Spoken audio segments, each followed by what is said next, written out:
आदिम काल सबरो मान अनडिवाइडेड कोरापुट जिला विशेषकर गुणुपुर एरिया रे सबरो लोक बास करती से माने आदिम काल कौन कहते ना झरणा कूल कि नदी कूल से रोते रहीकि गचर बकड़ा से परिधान करते आ पक्षी मस्तकर पक्षी जटा रूप धारण करते से निघंच जंगल भितर लिंब गछ मूले चारिआडे पत्थर बेढ़ई चतुर्धा मूर्ति तैयारी करी स्वतंत्र ब्रह्म ता ना हूँ मातालाम ब्रह्म स्थापन कर उपासना करते बहुत विशेषत्व है भाषा हूँ आम बुझीपारानी से भाषा एबे भी से भाषा प्रचलन रही आउ से जिते उपासना करने जंगल को जाते विशेषतः एमती जे हिंस जंतु मैंने आड़े ही जाते मैंने सेवा कर से हिंस जंतु मैंने बाघ भालू हाथी मैंने चल प्रचल होते यहाँ विश्वसता कालक्रमे साबर श्रीक्षेत्र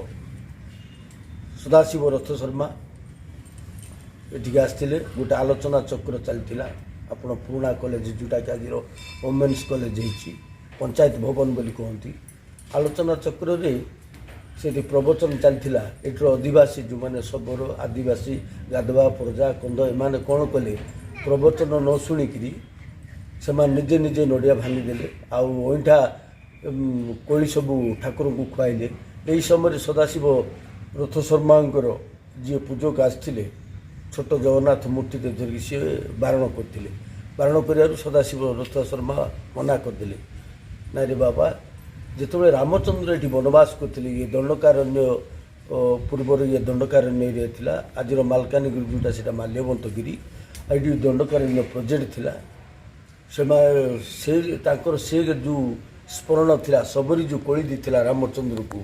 तांकर सदाशिव रथ शर्मा मन को छुईला सी सांगे सांगे हृदय भगवान बसी कहते ये गोटे क्षेत्र हम ता ना हम साबर श्रीक्षेत्र सबର संस्कृति की नहीं बुझे कालक्रमे तारुटीण गोटे मंदिर छोटे होता से विग्रह स्थापन कराइला छोट रथ यात्रा होता 1972 मसीह ये गोटे विराट ध्रुम रूप में पालन है जार ना कि आज साबर श्रीक्षेत्र। जय जगन्नाथ। थैंक यू धन्यवाद।